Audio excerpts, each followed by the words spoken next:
My name is Grover, 32 years old, and our family Christmas lunch has always been a minefield of expectations. This year was different, though. As we sat around Grandma Eleanor's antique table, the conversation inevitably turned to my sister Amy's perfect baby shower and her newborn son. Then came the question I had been dreading. Grandma looked directly at me and Rebecca Fork poised midair. "Now when will you two finally start a family?" She had no idea about our 3 years of failed fertility treatments.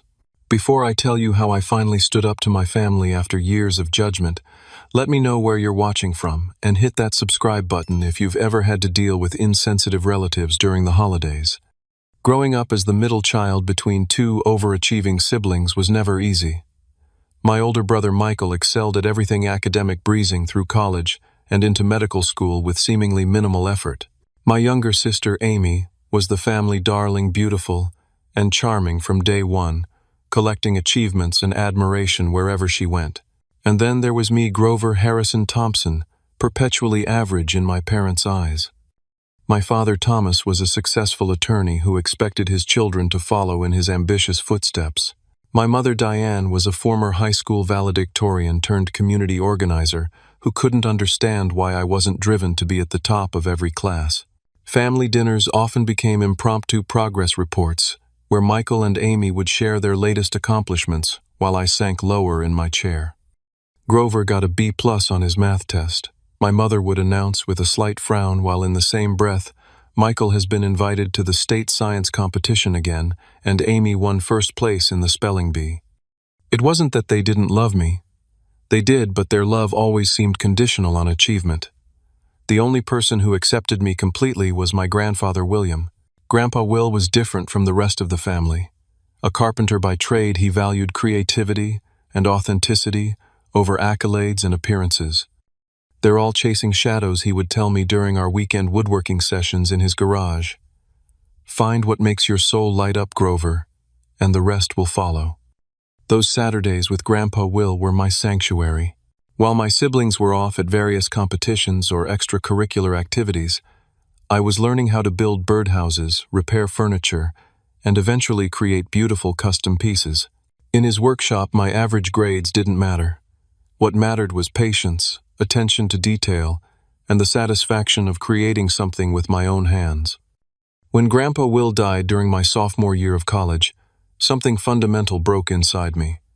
He had been fighting lung cancer for months, but kept it from everyone except my grandmother. Typical of him not wanting to burden anyone or draw attention to himself. The funeral was held on a crisp autumn day, and as I watched them lower his casket into the ground, I made a silent promise to live life on my terms, just as he had taught me. Our family holiday traditions always centered around Grandma Eleanor's house, a sprawling colonial in the suburbs where she had lived for over 40 years. Christmas was the biggest event of the year, a mandatory attendance affair where the unspoken family competition reached its peak intensity. The dining room would be transformed with Grandma's best china crystal glasses that had belonged to her mother, and centerpieces that Amy inevitably had helped arrange. The walls were lined with family photos documenting achievements, graduations, awards, ceremonies, weddings. My own contributions to this gallery were noticeably fewer. Amy had always been Grandma Eleanor's favorite, though no one openly acknowledged this fact. My sister knew exactly how to charm our grandmother, bringing her thoughtful gifts, calling her multiple times a week, and generally playing the role of devoted granddaughter to perfection. It wasn't calculated on Amy's part. She genuinely adored Grandma, but the result was that Amy became the golden standard against which the rest of us were measured. I tried finding my own path despite the family pressure. After college, I opened a small custom furniture business, channeling everything Grandpa Will had taught me. It was moderately successful enough to pay the bills and give me satisfaction, but not the kind of career that impressed at family gatherings. "Custom furniture is a lovely hobby, dear," my mother would say, emphasizing the word hobby in a way that dismissed years of hard work. "But have you thought about getting an MBA? There's still time to join a proper company." I met Rebecca during my junior year of college at a campus grief support group. She was there dealing with the recent loss of her mother to breast cancer, while I was still processing Grandpa Will's death. Something clicked between us immediately, a recognition of shared pain but also a similar perspective on life. Rebecca was studying education, determined to become an elementary school teacher despite her father's insistence that she pursue law. We bonded over our experiences with family pressure and our desires to chart our own courses. My dad means well, she told me during one of our early coffee dates. He just can't understand why I'd choose a career that pays so little when I could be earning six figures as a lawyer like him. At least your dad thinks you could be a lawyer, I replied with a laugh. Mine has pretty much written me off as the family underachiever. Our relationship blossomed quickly. In Rebecca, I found someone who saw me really, saw me not as a disappointment or a project to improve, but as a person worthy of love just as I was. We moved in together after graduation and got married 2 years later in a small ceremony that horrified my mother with its simplicity. We both wanted children someday, but we weren't in a rush. We agreed to enjoy our marriage, build our careers, and start a family when we felt ready, not when society or our families expected it. Little did we know how much that decision would come to haunt us. Just wait until you have kids, my mother would say whenever we disagreed about something. Then you'll understand. If only she knew how much those casual comments would someday hurt. After 4 years of marriage, Rebecca and I decided we were ready to start a family. We had settled into our careers. She was teaching 3rd grade at a local elementary school, and my furniture business had developed a loyal customer base. We had bought a small house with a yard perfect for children to play in, and we had even begun setting aside money for future college funds. The night we officially decided to try for a baby remains crystal clear in my memory. We were sitting on our back deck watching fireflies dance across the yard, a bottle of wine between us. "I think I'm ready," Rebecca said, her eyes reflecting the string lights we had hung around the porch. "For another glass," I asked, reaching for the bottle. She laughed, that musical sound that still makes my heart skip a beat. "No, for a baby. I think it's time, don't you?" The surge of excitement I felt was overwhelming. I had always wanted to be a father, to pass down the wisdom and unconditional love that Grandpa Will had given me. We decided to stop using birth control that very night, making love with a new sense of purpose and possibility. Those first months were filled with anticipation and joy. We transformed our spare bedroom into a hypothetical nursery in our minds, discussing color schemes and furniture I would build. Rebecca downloaded period tracking apps and started taking prenatal vitamins. Each month brought the excitement of possibility, the whispered maybe this time, as we waited to see if her period would come. But as months turned into a year with no positive pregnancy test, our excitement began to fade, replaced by a growing concern that something might be wrong.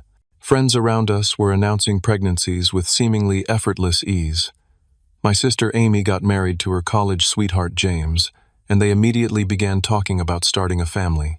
It felt like salt in an increasingly painful wound. "Maybe we should see a doctor," Rebecca suggested one night after another negative test. Her voice was steady, but I could see the worry in her eyes. Our first appointment with a fertility specialist, Dr. Sarah Martinez, was both reassuring and terrifying. She explained the testing process, calmly assuring us that many couples face fertility challenges and go on to have healthy children. "The good news is that you're both still young," she said, reviewing our intake forms. "That gives us many options if we do find an issue." The testing process was exhaustive. Rebecca underwent blood work to check her hormone levels, ultrasounds to examine her ovaries and uterus, and a hysterosalpingogram to ensure her fallopian tubes were open. For me, there were blood tests and the somewhat awkward experience of providing semen samples for analysis. When we returned for our results, Dr. Martinez's expression told me everything before she even spoke. She invited us to sit down in her office, a space designed to be comforting with its soft lighting and absence of the typical clinical feel. "I'm afraid we've identified a significant male factor infertility issue," she said, gently turning her computer screen so we could see the results. "Grover, your sperm count is extremely low, and the motility and morphology are also concerning." The words hit me like a physical blow. In that moment, I felt like a failure at the most basic biological function. All those years of feeling average in my family's eyes suddenly seemed trivial compared to this fundamental inadequacy. Rebecca reached for my hand immediately, her grip tight and reassuring. "What does this mean for our chances of having a baby?" she asked, her voice steady, despite the tears welling in her eyes. Dr. Martinez explained our options. Intrauterine insemination IUI might work despite my low numbers, or we could consider in vitro fertilization, IVF, with intracytoplasmic sperm injection, ICSI, where they would inject a single sperm directly into an egg. The success rates, costs, and emotional tolls of each option were laid out before us like items on a menu we never wanted to read. Throughout it all, Rebecca was my rock. Not once did she make me feel responsible or inadequate, though the diagnosis was clearly linked to my body's failure. That night, as I broke down in our bedroom, she held me close and whispered fiercely, "This changes nothing about who you are to me. We're in this together, and we'll figure it out together."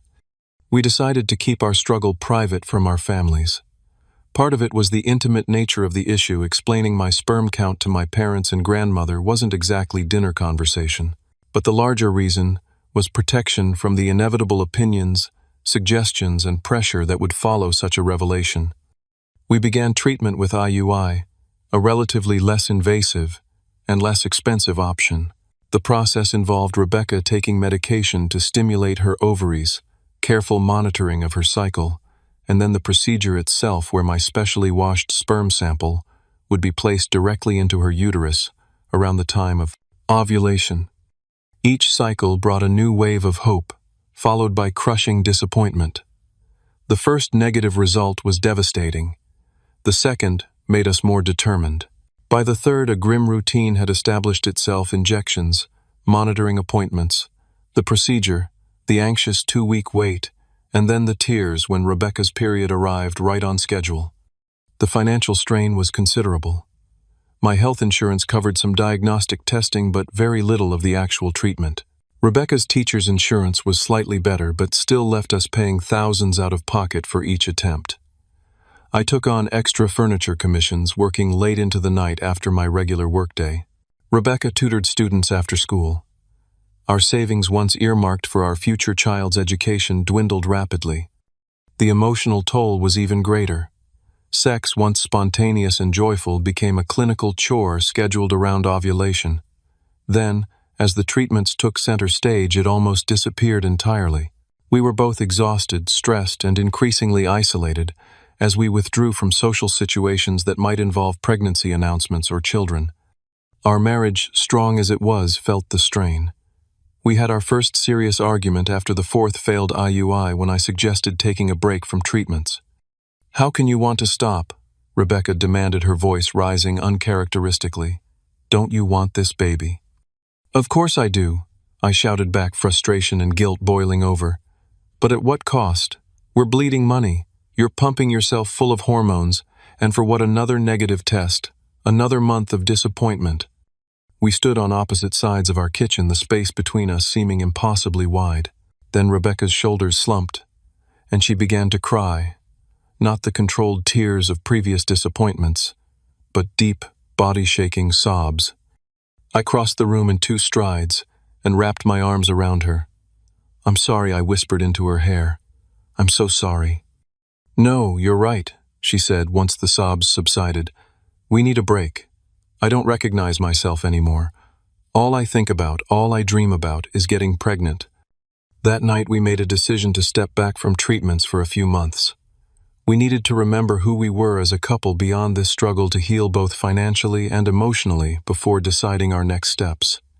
Those months were surprisingly healing. We took a weekend trip to a mountain cabin, leaving ovulation kits and prenatal vitamins behind. We reconnected physically, without the pressure of conception hanging over us. We talked about other paths to parenthood, adoption, foster care, or even a child-free life focused on our careers, travel, and each other. For the first time since our diagnosis, I felt a sense of peace. Whatever happened, whatever path we chose, we would face it together. It was during this break that we began to consider opening up to our families about our struggle, though the timing never seemed right. Little did we know that events were about to force our hand in ways we never could have anticipated. My sister Amy had always led a charmed life, at least from the outside looking in. She was the kind of person who seemed to succeed effortlessly at everything she attempted. In high school, she was both valedictorian and prom queen, an unusual combination that spoke to her ability to excel academically while remaining genuinely likable. She attended an Ivy League university on a partial scholarship, graduating with honors before landing a coveted position at a prestigious marketing firm in the city. Her personal life followed the same perfect trajectory. She met James Wilson during her senior year of college when they were paired as lab partners in an elective astronomy course. James came from a similar background: ambitious family, excellent education, and career prospects as a corporate lawyer. They dated for 3 years before getting married, in what my mother repeatedly called the wedding of the year, a lavish affair with 300 guests at the country club where my parents were members. Social media only amplified the appearance of Amy's perfect life. Her Instagram feed was a carefully curated collection of professional achievements, romantic date nights, with James' exotic vacations and their newly purchased colonial house in an exclusive neighborhood. Every photo was flawlessly filtered, every caption cleverly written. It was exhausting to witness, especially during our fertility struggles. "Have you seen Amy's post about her promotion?" my mother would ask during our weekly phone calls. "The firm is sending her to London for a month to establish their international division. Isn't that wonderful?" Or from my father: "James just made junior partner. Youngest in the firm's history, apparently. Your sister certainly knows how to pick them." The family constantly held Amy up as the example of what success should look like. During holiday gatherings, conversations inevitably centered around her latest accomplishments, with pointed questions about when Rebecca and I might finally upgrade from our starter home, or when I might expand my little furniture business into something more substantial. Amy herself wasn't malicious about her success. She was actually one of the few family members who showed genuine interest in my work and Rebecca's teaching career. But she was oblivious to how her charmed life highlighted our struggles, especially once she and James decided to start a family. The announcement came during Easter dinner at my parents' house. We had just finished the main course when Amy clinked her water glass with a spoon, drawing everyone's attention. "James and I have some exciting news," she said, her face glowing with happiness. James stood beside her, his arm wrapped proudly around her waist. "We're expecting baby Wilson will be joining us in November." The dining room erupted in cheers and congratulations. My mother burst into tears, immediately rushing to embrace Amy. My father clapped James on the back with uncharacteristic emotion. Grandma Eleanor declared it the best Easter present she could have imagined. Rebecca's hand found mine under the table, squeezing so hard it hurt. We both plastered on smiles and offered our congratulations when the initial commotion died down. "I'm so happy for you," I told Amy, hugging her carefully, as if she might break, though she was barely showing at 12 weeks. "This is wonderful news," Rebecca added, her teacher's ability to hide her true feelings coming in handy. "You're going to be amazing parents." As soon as we could politely escape, I found myself in my parents' downstairs bathroom, gripping the sink with white knuckles as silent tears streamed down my face. Rebecca slipped in moments later, locking the door behind her. "I know," she whispered, wrapping her arms around me from behind. "I know." We didn't need to say more. The pain of watching someone else achieve so easily what we had been fighting for was beyond words. We composed ourselves, returned to the celebration with renewed fake smiles, and left as soon as we could, without seeming rude. The months that followed were a parade of pregnancy, updates, nursery preparations, and family excitement. Amy's baby shower was an elaborately planned affair that Grandma Eleanor took particular pride in organizing. The invitations were hand-calligraphed, the venue was an upscale garden restaurant, and the gifts were extravagant designer baby clothes, top-of-the-line equipment, and enough toys to fill a small store. Rebecca and I attended, of course. Social obligation demanded it, though it felt like walking willingly into an emotional minefield. Rebecca had helped with some of the preparations, putting her crafting skills to use on decorations and party favors. I contributed a handmade crib, pouring weeks of effort into creating something special for my future niece or nephew, channeling all my complicated emotions into the sanding, carving, and finishing. The shower itself was beautiful but painful. Rebecca and I moved through the crowd of cooing women and uncomfortable-looking men like ghosts performing the expected social rituals, while feeling completely detached from the joy around us. "You two are next, right?" Amy's mother-in-law asked us during the gift opening. "No pressure, but these cousins should be close in age." "Better get started soon," chimed in one of Amy's friends. "The biological clock waits for no one." "Some people just know they're meant to be parents," added another guest watching Amy unwrap yet another impossibly tiny outfit. Amy has always had that maternal instinct. Each comment was like a paper cut, individually minor, but collectively unbearable. Rebecca excused herself to the restroom 3 times during the event. I lost count of how many times I refilled my glass with the non-alcoholic punch. The weeks leading up to Christmas were filled with even more family excitement, as Amy gave birth to a healthy baby boy they named William Thomas Wilson Will for short, after both our grandfather and Amy's father-in-law. The family group chat exploded with photos, Will sleeping, Will yawning, Will being held by proud grandparents. Each new image was accompanied by multiple exclamation points and heart emojis. My mother called me specifically to ask why I hadn't liked the most recent batch of photos. "Your sister notices these things," she said reproachfully. "Don't you care about your nephew?" Of course I cared. I loved that tiny boy fiercely from the moment I saw his scrunched-up face in the first hospital photo. My complicated feelings weren't about him, they were about the situation, about the injustice of fertility being granted so easily to some and withheld so cruelly from others. But I couldn't explain that without revealing our private struggle, so I simply apologized and went back through the photos, dutifully tapping the heart icon on each one. As Christmas approached, Rebecca and I found our dread growing.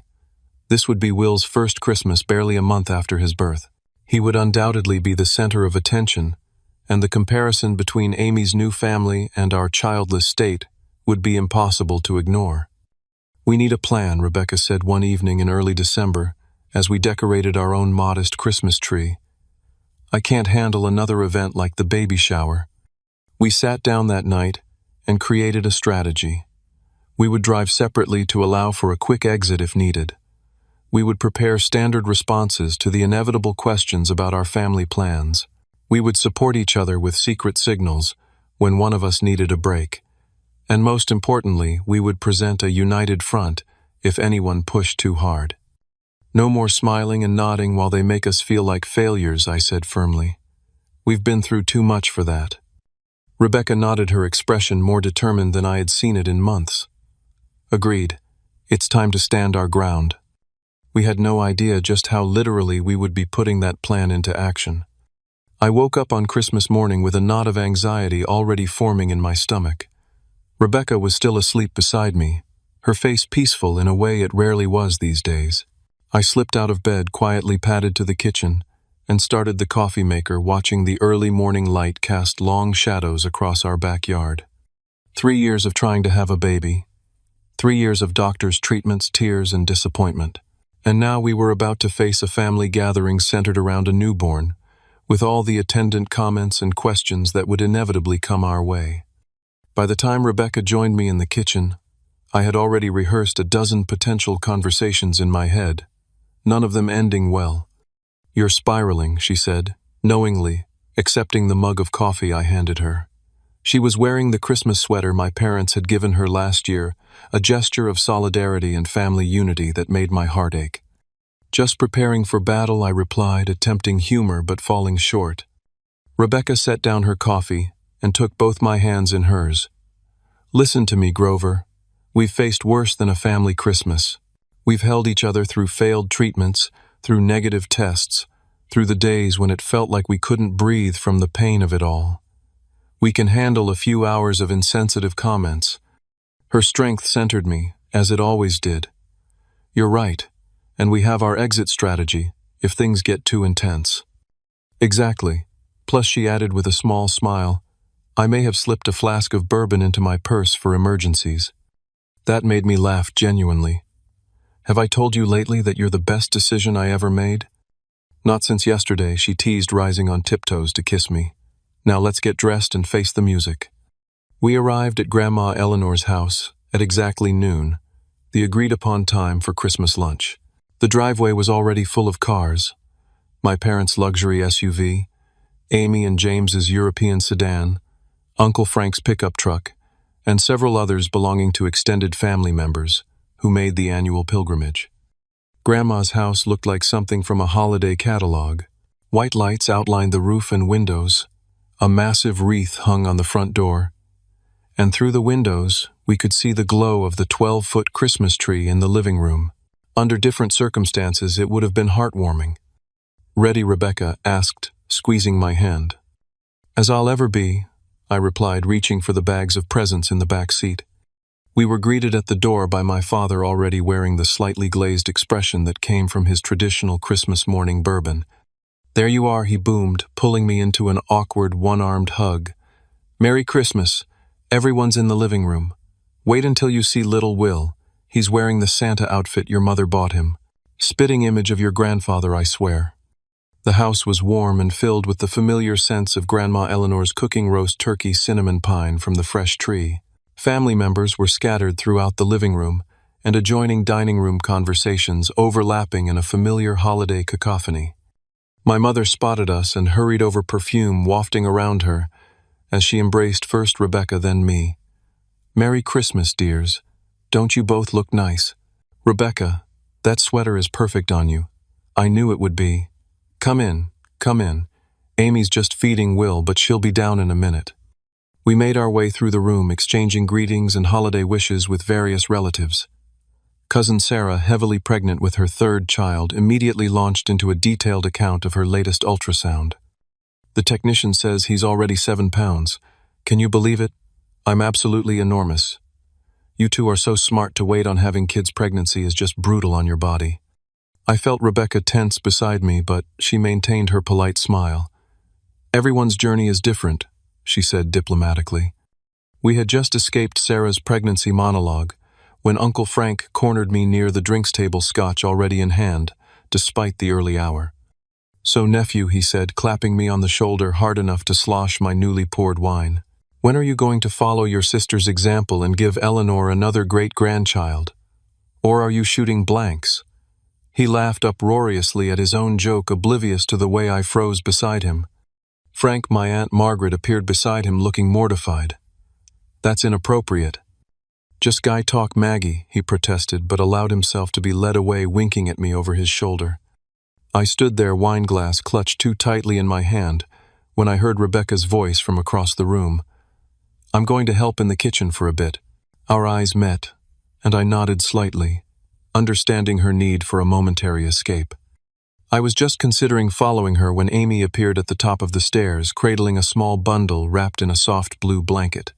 The room immediately quieted all attention, turning to the new mother and child. "Sorry we're late coming down," Amy said, carefully descending the stairs. "Someone needed a change and a feeding before his big Christmas debut." My parents rushed to the bottom of the stairs, eager for their turn to hold their grandson.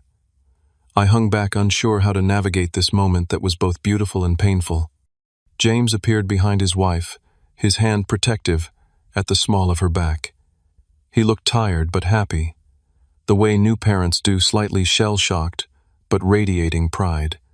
When the initial commotion died down, Amy spotted me and made her way over, still holding Will. "Do you want to hold your nephew?" she asked, her face softer than I'd seen it in years. I nodded, suddenly emotional. She carefully transferred the tiny boy into my arms, adjusting my hold until she was satisfied. Looking down at Will's sleeping face, I felt a complicated rush of love, grief, and longing. He did look remarkably like our grandfather, with the same slightly upturned nose and pointed chin. I touched his cheek gently with one finger, marveling at the softness of his skin. "He's perfect, Amy," I said softly. "Absolutely perfect." She beamed at me, exhaustion and happiness written across her face in equal measure. "Thanks for the crib, by the way. It's the most beautiful thing in the nursery. Everyone who visits comments on it." For a brief moment it was just the three of us, me, my sister, and her son, connected by family bonds that transcended my complicated feelings about the situation. Then my mother appeared with her camera, insisting on capturing the moment, and the spell was broken. Rebecca returned from the kitchen, her composure restored. She crossed to join us, cooing appropriately over Will and engaging Amy in conversation about newborn sleep patterns, her teacher's knowledge of child development coming in handy. Time to set the table.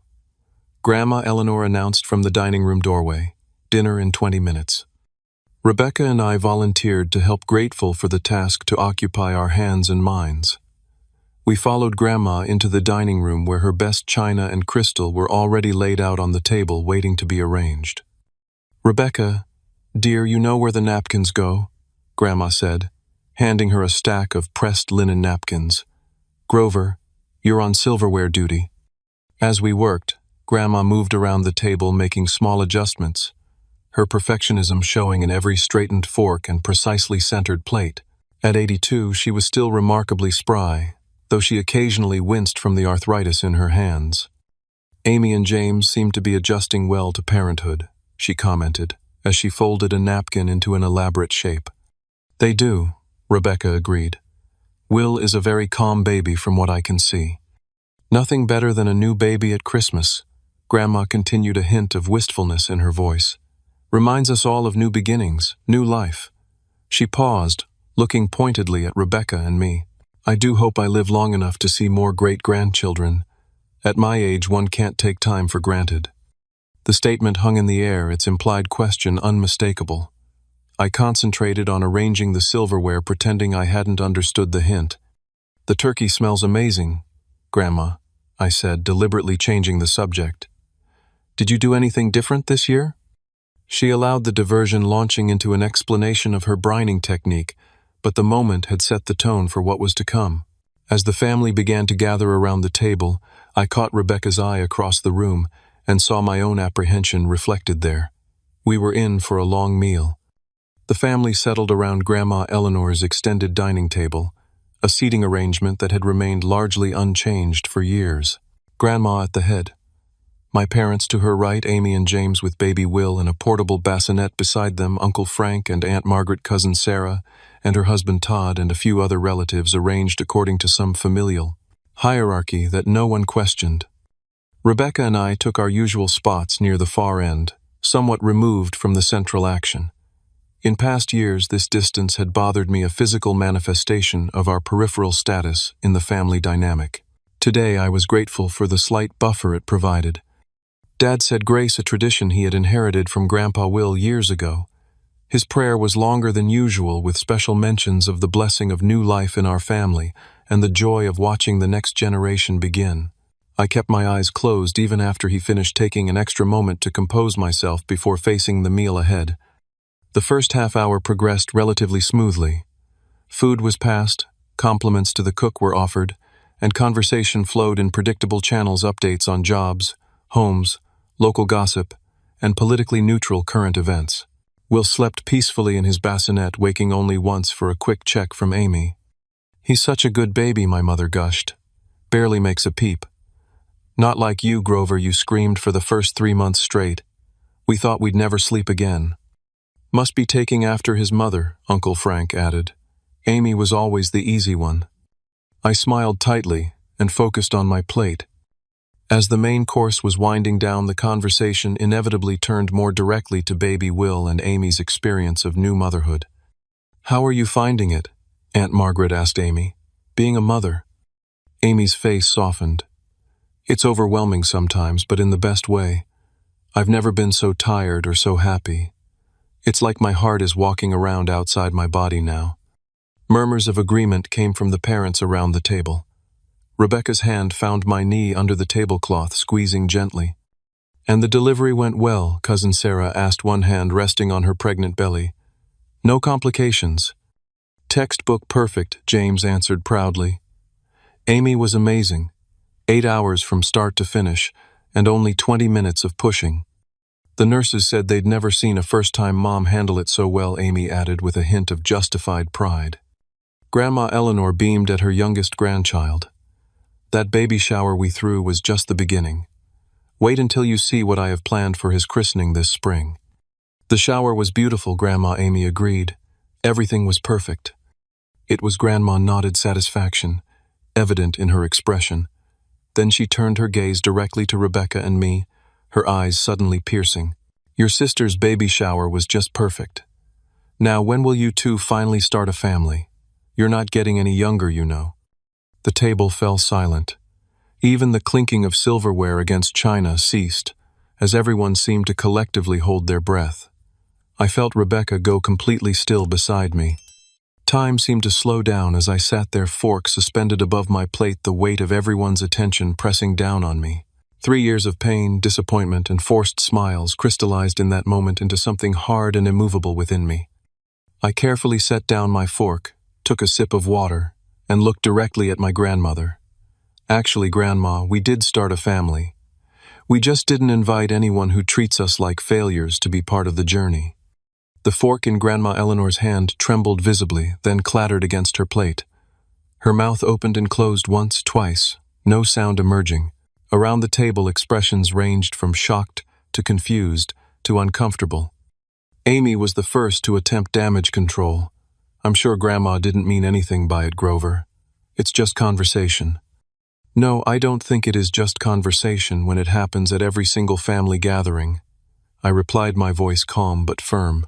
It's not just conversation when it ignores the reality that not everyone's path to parenthood is simple or guaranteed. My father cleared his throat awkwardly. Son, this isn't really appropriate dinner table discussion. Neither is my reproductive status, Dad, but that doesn't seem to stop anyone from bringing it up. My mother's eyes had filled with tears, whether from embarrassment or concern I couldn't tell. Grover, please, it's Christmas. I felt Rebecca's hand on mine, not restraining but supporting. When I glanced at her, she gave me a slight nod of encouragement. Yes, it's Christmas, I agreed. A time when families should support each other, not judge or pressure each other. A time when we should be able to be honest about our struggles instead of pretending everything is perfect. The silence that followed was deafening. Will chose that moment to make a small mewling sound in his bassinet, the noise somehow emphasizing the tension rather than breaking it. I had imagined this confrontation many times, usually with shouting and dramatic exits. The reality was quieter, but no less intense. A family frozen in the middle of Christmas dinner, forced to acknowledge the elephant in the room that had been ignored for too long. Grandma Eleanor was the first to break the uncomfortable silence, her voice wavering slightly but still carrying that authoritative tone she had perfected over 8 decades. I don't understand why you're being so sensitive, Grover. I only asked what every grandmother has the right to ask. There's no need to make a scene. Several relatives nodded in agreement, clearly relieved that someone had spoken. Uncle Frank muttered something about younger generations and too easily offended. I felt a flash of doubt. Maybe I had overreacted, maybe I should apologize and let the moment pass. Then I felt Rebecca's steady presence beside me, and remembered all we had endured in private, while maintaining a cheerful facade for the family's benefit. It's not about being sensitive, Grandma, I said, keeping my voice even. It's about acknowledging that your question carries assumptions and judgments that can be hurtful. Hurtful, she repeated, genuine confusion in her expression. How is asking about great-grandchildren hurtful? I took a deep breath, looked at Rebecca, who nodded almost imperceptibly, and made a decision. Because Rebecca and I have been trying to have a baby for 3 years. We've been through multiple failed fertility treatments. We've spent thousands of dollars and endured more disappointment than you can imagine. So when you ask when we're finally going to start a family, as if we've been selfishly putting it off, it's not just insensitive, it's painful. The words hung in the air, raw and honest in a way I had never been with my family. Amy's hand flew to her mouth, her eyes widening in shock. My mother made a small, distressed sound. 3 years, my father repeated, his usual confidence absent. You never said anything. Because it's private, Rebecca spoke up for the first time, her teacher's voice calm but firm. Because fertility struggles are intensely personal, and we didn't want to field advice or pity or uncomfortable questions. We wanted to handle it in our own way, on our own terms. But we're family, my mother protested weakly. We could have supported you. I couldn't help the bitter laugh that escaped me. Could you have, Mom, without suggestions about relaxing more, or trying this supplement or that position, without comparing us to Amy and her perfect pregnancy, without making us feel even more like failures. Mom flinched as if I'd struck her. I would never want you to feel like a failure. But I have. I admitted the fight suddenly draining out of me. Every negative test, every failed treatment, every casual comment about when we'll have kids, they all reinforced the feeling that my body is failing at something that should be natural and easy. The vulnerability in my voice seemed to shift something in the room. The defensive postures around the table softened slightly. James, who had been quiet until now, spoke up unexpectedly. "It took us 8 months to conceive Will," he said, glancing at Amy, who nodded for him to continue. "It's not the same as what you're going through, not even close, but those 8 months were harder than we've let on. Each month became more stressful than the last." Amy reached for his hand. "We didn't tell anyone either. It felt like admitting weakness somehow, like we weren't doing something right." This revelation from my seemingly perfect sister stunned me into momentary silence. I had assumed her path to motherhood had been as effortless as everything else in her life appeared to be. "I had no idea," I finally said. "How could you?" Amy replied with a sad smile. "We all present the version of our lives we want others to see. I'm sorry if that made your struggle harder." Uncle Frank, looking uncomfortable with the emotional turn of conversation, attempted to lighten the mood. "Well, this got heavy fast. Maybe we should." "No," Aunt Margaret interrupted him firmly. "This is important, Frank." She turned to Rebecca and me. "I had 3 miscarriages before Sarah was born. Back then, no one talked about these things. You suffered alone and in silence, because fertility problems weren't considered appropriate conversation. I think it's brave of you both to speak up." One by one, family members began sharing stories I had never heard. Before my cousin Todd's wife's struggle with endometriosis, a great-aunt, who had never been able to conceive the fertility drugs my mother had taken before, having Michael. It was as if a dam had broken, releasing decades of unspoken family history. Through it all, Grandma Eleanor remained quiet, her expression unreadable. When there was finally a lull in the conversation, all eyes turned to her, awaiting her response to this unprecedented openness. She looked suddenly older, the matriarchal authority temporarily set aside. Her hands, spotted with age and slightly twisted from arthritis, fidgeted with her napkin. "I lost 3 babies between your father and your Aunt Patricia," she said quietly to my dad. "One at 4 months, twins at 5 months. Your grandfather and I never told you, because that's not what people did in those days. You suffered, you prayed, and you carried on." She looked up, meeting my eyes directly. "I don't agree with discussing private matters so openly. In my day, we kept these things within the marriage, but I never meant to cause you pain, Grover. Not you or Rebecca." It wasn't exactly an apology, but coming from Grandma Eleanor, it was significant. I nodded in acknowledgement, not trusting myself to speak just yet. "The world has changed," she continued, smoothing her napkin with deliberate care. "Perhaps for the better in some ways. No one should feel alone in their suffering." My mother, who had been unusually quiet, finally found her voice. "I wish you had told us," she said, her eyes still damp. "All those times I asked about grandchildren, made comments about your careers or your house. I never imagined you were going through this." "We didn't know how to tell you," Rebecca replied gently. "And honestly, we weren't sure you would understand."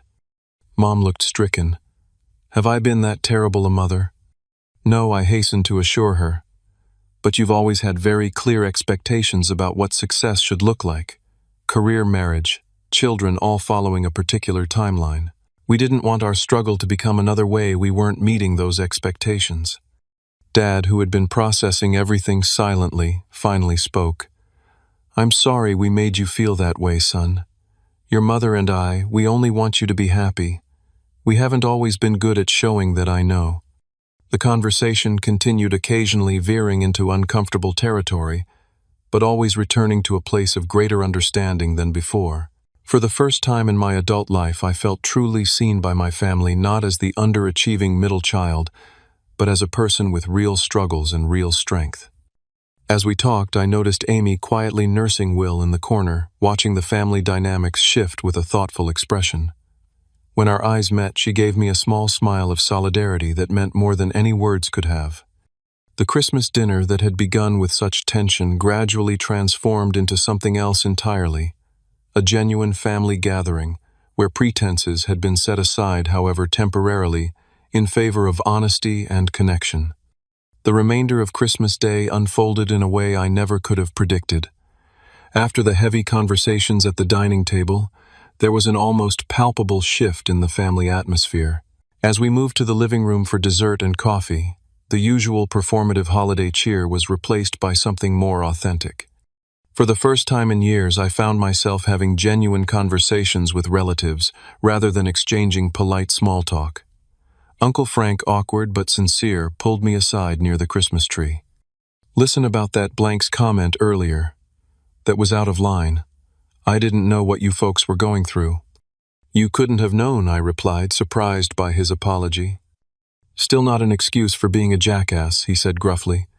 "My old man used to say crap like that to me before we found out I had a low count too. Had to use some special doctor help to get Sarah's brother here." This revelation from my traditionally masculine uncle, who built custom motorcycles and went hunting every fall, stunned me into momentary silence. "I had no idea, Uncle Frank." He shrugged, clearly uncomfortable with the vulnerability. "Nobody did except Margaret. Different generation, you know. But maybe that's not always for the best." He clapped me on the shoulder. "You're handling it better than I did. Gives a man perspective, this kind of struggle." Across the room, I could see Rebecca deep in conversation with my mother and Aunt Margaret. Mom was listening intently, occasionally dabbing at her eyes, while Aunt Margaret nodded in understanding.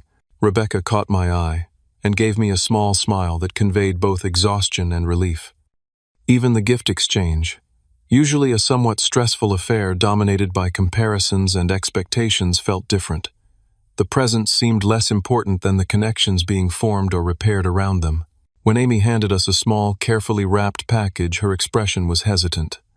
"It's not much," she said as Rebecca unwrapped a beautiful silver frame containing a photo of Will. "But I thought you might like to have this for your home. He's your nephew after all, and I want him to know his uncle and aunt." The thoughtfulness of the gift brought unexpected tears to my eyes. "Thank you, Amy. That means a lot." And she added, lowering her voice slightly, "If you ever want to talk about any of it, the treatments, the disappointments, whatever, I'm here. Different circumstances, I know, but still." "I might take you up on that," I replied, surprised to find I actually meant it. As the evening wound down, Grandma Eleanor approached us as we were preparing to leave. She moved slowly, her arthritic hip giving her more trouble than usual after the long day. "Grover," she said, her voice carrying that familiar, authoritative tone, though her eyes were softer than before. "I expect you and Rebecca for dinner next week. Just the four of us.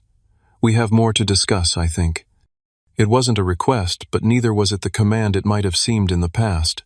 "We'd like that, Grandma," I replied, and was surprised to realize that was true too. The weeks following Christmas brought changes I never could have anticipated. My mother, always one to tackle problems head-on, once she acknowledged them, threw herself into research about infertility. She called me 3 days after Christmas, her voice tentative in a way I'd rarely heard. "I found some support groups in the area," she said without preamble, "for couples going through fertility issues. I thought you and Rebecca might want to know about them. Or not. It's completely up to you, of course." The fact that she wasn't pushing, wasn't assuming she knew best, was perhaps the clearest sign of how our relationship was evolving. "Thanks, Mom. We'll look into them." "And I've been reading about the emotional aspects of infertility," she continued. "I had no idea how isolating it can be. I just want you to know that, well, that I'm trying to understand better." My sister Amy, who had always been the family achiever, revealed a more vulnerable side in our conversations after Christmas. During a coffee meetup in January with baby Will sleeping in his carrier, she confessed how terrified she had been during her pregnancy. "Everyone expected me to be perfect at this too," she said, stirring her latte absently. "Perfect pregnancy, perfect birth, perfect baby. The pressure was incredible. When we had trouble conceiving, I couldn't tell anyone because I was supposed to be good at everything, you know." "I know exactly what that's like," I replied, the shared understanding, creating a bridge between us that had been missing for years. "James and I are thinking about trying for a second eventually," she admitted. "But honestly, I'm scared. The postpartum period has been harder than I let on. I feel like I'm failing half the time." "You're not," I assured her. "From what I can see, you're a wonderful mother. But you don't have to be perfect, Amy. None of us can be." She looked at me with something like wonder.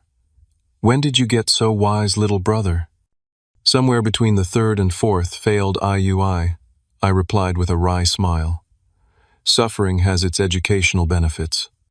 Perhaps the most surprising development came from Grandma Eleanor. The dinner she had invited us to turned out to be a turning point in our relationship. In her formal dining room over a meal she had prepared, despite her arthritis, she handed us an envelope. "This isn't an apology," she stated firmly as we opened it to find a check with a substantial sum. "I don't believe in dwelling on what's been said and done, but it is an investment in my future great-grandchildren, however they come to join this family." Rebecca and I were speechless, looking from the check to my grandmother's determined face. "Your grandfather and I had to use what they called medical assistance to conceive your father," she continued, matter-of-factly. "It wasn't discussed back then, but that doesn't mean it didn't happen. If this can help with more treatments or adoption or whatever path you choose, then that's what it's for." "Grandma, we can't accept this," I started, but she waved away my protest. "You can, and you will. Family supports family, Grover. I may be old-fashioned in how I express it, but never doubt that I want you and Rebecca to have the family you desire." The handwritten letter she sent a week later was even more precious than the financial gift. In her elegant, slightly shaky script, she apologized for the pain her comments had caused over the years and expressed her admiration for how we had handled our struggle with dignity. Coming from Grandma Eleanor, who prided herself on never admitting fault, it was nothing short of extraordinary. As winter turned to spring, Rebecca and I found ourselves approaching our fertility journey with renewed perspective. We joined a support group for couples facing infertility, finding comfort in shared experiences and practical advice. We began researching adoption more seriously, attending information sessions and speaking with families who had taken that path. Most importantly, we stopped hiding our struggle. Not every conversation was comfortable. Some friends still made thoughtless comments. Some family members still didn't quite get it. But the freedom of honesty outweighed the occasional awkwardness. When Christmas came around again the following year, we returned to Grandma Eleanor's house with lighter hearts. So much had changed in 12 months. We had begun the adoption process working with an agency that specialized in open adoptions. The journey was proving to be its own emotional roller coaster, but we faced it together and with the support of our family. Well, now a toddling 1-year-old stole the show with his first steps occurring right in the middle of Christmas dinner. As everyone cheered and Amy and James beamed with pride, I felt genuine joy without the undercurrent of envy that would have colored the moment a year earlier. When the conversation turned to our adoption journey, Grandma Eleanor asked thoughtful questions about the process and the timeline. "This great-grandchild will be just as much a part of this family as any other," she declared with her typical authority. But now her words brought comfort rather than pain. My mother, who had thrown herself into learning about adoption with the same enthusiasm she brought to all her projects, had already started collecting children's books, reflecting diverse family formations. "For when you're matched with your child," she explained, "every child should see their story reflected in the books they read." As we gathered for the family photo in front of the Christmas tree, I reflected on how speaking our truth had freed not just Rebecca and me, but in some ways the entire family. The perfect facade had cracked, revealing the messy, complicated, loving humans behind it. "Next Christmas might look very different," Rebecca whispered to me as we posed for the photo. We had recently been profiled by a birth mother who was considering us as adoptive parents for her baby due in spring. "Different but wonderful," I replied, squeezing her hand. The journey to building our family wasn't following the path we had originally imagined, but it was our path, and we were no longer walking it alone. Have you ever had to stand up to family members about personal boundaries like Grover did? What was the hardest part about having that conversation? I'd love to hear your stories in the comments below. And if this story resonated with you, please hit the like button and subscribe to hear more authentic family stories. Remember that sometimes the most healing thing we can do is speak our truth, especially when it's difficult. Thank you for listening, and may your own family journeys be filled with understanding and growth.